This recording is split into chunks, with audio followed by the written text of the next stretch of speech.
தமிழ்நாட்டின் அரணாக, கேடயமாக, கவசமாக விளங்கிக் கொண்டிருக்கும் தமிழ்நாடு முதலமைச்சர் மாண்புமிகு ஸ்டாலின் அவர்களுக்கும், அவருடன் தோளோடு தோள் நின்று போர்ப்படை தளபதியாக விளங்கும் துணை முதலமைச்சர் உதயநிதி ஸ்டாலின் அவர்களுக்கும், மற்றுமுள்ள அமைச்சர் பெருமளுக்கும், சட்டமன்ற உறுப்பினர்களுக்கும், அதிகாரிகளுக்கும், மக்கள் அனைவருக்கும் என்னுடைய முதல்கண் வணக்கத்தை தெரிவித்துக் கொள்கிறேன். இவங்களுடைய சாதனை எல்லாம் பார்க்கல ரொம்ப எனக்கு வியப்பா இருக்குது. நான் உங்களுக்கு முன்னாடி நிற்கும் போது கொஞ்சம் உயரமா இருக்கிறதுனால உயரமா தெரியுறேன். இல்லாட்டி உங்களுடைய சாதனைக்கு முன்னாடி நான் இவ்வளவுதான். இவ்வளவு பெரிய வெற்றி, உங்களுடைய வாழ்க்கை பிரச்சனைகள் எல்லாம் சொல்லும் போது எனக்கே ரொம்ப வியப்பா இருக்குது, அதிசயமா இருக்குது.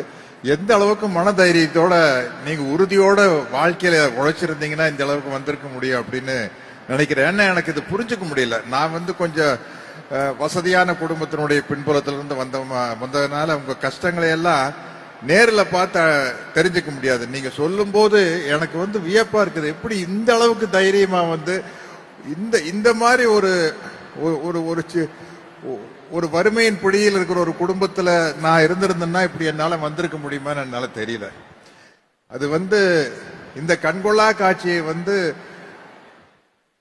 பார்ப்பதற்கு இங்கு தந்தை பெரியாரும், அண்ணாவும், முத்தமிழறிஞர் டாக்டர் கலைஞர் அவர்களும் இல்லையே என்ற வருத்தம் தான். ஏன்னா அவங்க கண்ட கனவுதான் இது.